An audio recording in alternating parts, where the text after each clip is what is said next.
Praktik berempati adalah tindakan memahami, merasakan, dan berusaha merespons dengan baik perasaan dan perspektif orang lain. Empati adalah keterampilan penting dalam membangun hubungan yang sehat, meningkatkan komunikasi, dan menciptakan lingkungan yang mendukung dan inklusif. Berikut ini adalah penjelasan mendetail tentang pentingnya praktik berempati, cara mengembangkannya, serta penerapannya dalam kehidupan nyata.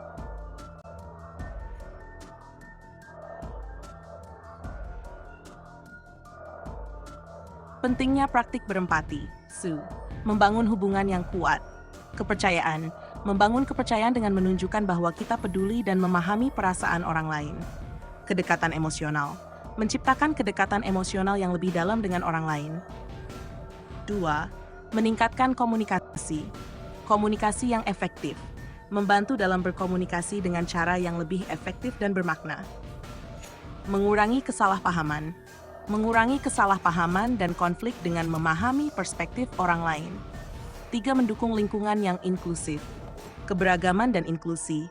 Mendorong keberagaman dan inklusi dengan menghargai perbedaan dan perspektif unik. Lingkungan yang mendukung. Menciptakan lingkungan yang mendukung di mana setiap orang merasa dihargai dan diterima. 4. Pengembangan pribadi. Kesadaran diri. Meningkatkan kesadaran diri dan kemampuan untuk mengatur emosi sendiri. Mengembangkan keterampilan sosial yang lebih baik, dan kemampuan untuk berinteraksi dengan orang lain secara positif.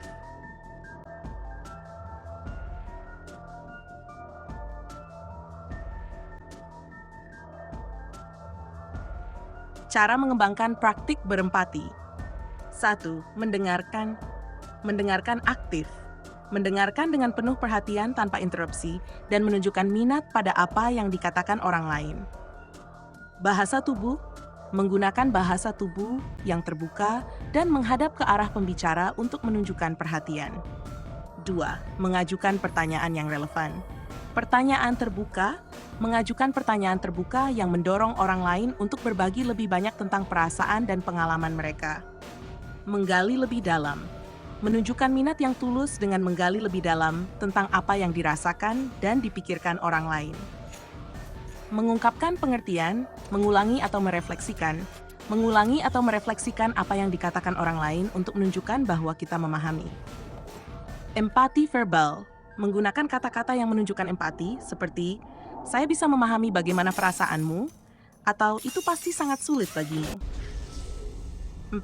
Menempatkan diri di posisi orang lain. Perspektif taking. Berusaha untuk melihat situasi dari perspektif orang lain dan membayangkan bagaimana perasaan mereka. Mengurangi penilaian. Menghindari penilaian atau kritik dan mencoba untuk memahami alasan di balik perasaan dan tindakan mereka. 5. Menunjukkan dukungan dan kepedulian. Tindakan kecil. Menunjukkan dukungan melalui tindakan kecil seperti memberikan bantuan atau hanya berada di sana untuk mendengarkan. Kata-kata dukungan. Mengungkapkan kata-kata dukungan dan penghiburan yang menunjukkan bahwa kita peduli.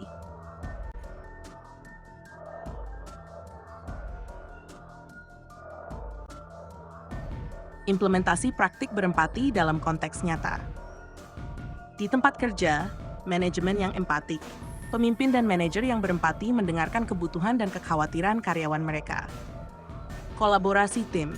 Anggota tim yang berempati bekerja sama dengan lebih baik, saling mendukung, dan memahami peran serta tantangan satu sama lain.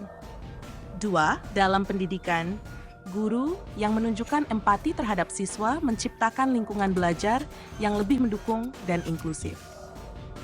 Teman sebaya yang mendukung. Siswa yang berempati satu sama lain membangun komunitas yang saling mendukung dan menghargai. 3. Dalam kehidupan pribadi, hubungan keluarga. Anggota keluarga yang berempati dapat memahami dan mendukung satu sama lain lebih baik, memperkuat ikatan keluarga. Persahabatan yang mendalam, teman yang menunjukkan empati membangun hubungan yang lebih kuat dan tahan lama. 4. Dalam komunitas, relawan dan aktivis. Relawan dan aktivis yang berempati dapat lebih efektif dalam membantu dan mendukung komunitas mereka. Keberagaman budaya, memahami dan menghargai perbedaan budaya dan perspektif dalam komunitas yang beragam.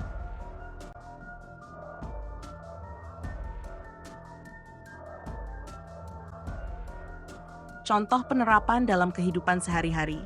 1. Di tempat kerja, mendengarkan rekan kerja yang memiliki masalah pribadi dan menawarkan dukungan tanpa menghakimi, mengakui dan menghargai kontribusi setiap anggota tim, bahkan ketika ide mereka berbeda dari milik kita.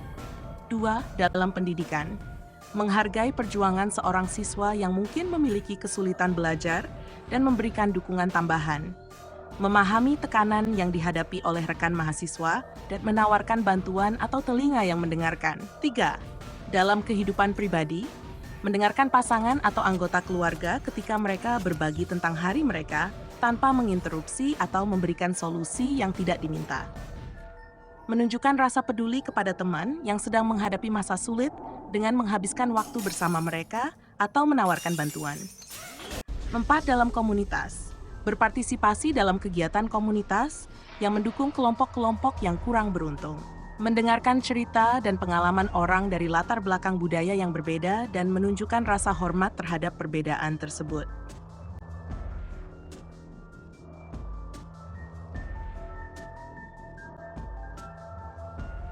Kesimpulan, praktik berempati adalah keterampilan penting yang membantu membangun hubungan yang kuat, meningkatkan komunikasi, mendukung keberagaman dan inklusi, serta mendukung pengembangan pribadi. Dengan mendengarkan dengan penuh perhatian, mengajukan pertanyaan yang relevan, mengungkapkan pengertian, menempatkan diri di posisi orang lain, dan menunjukkan dukungan, kita dapat mengembangkan empati yang lebih besar. Implementasi praktik berempati dalam berbagai konteks, seperti tempat kerja, pendidikan, kehidupan pribadi, dan komunitas, membantu menciptakan lingkungan yang lebih harmonis, inklusif, dan mendukung.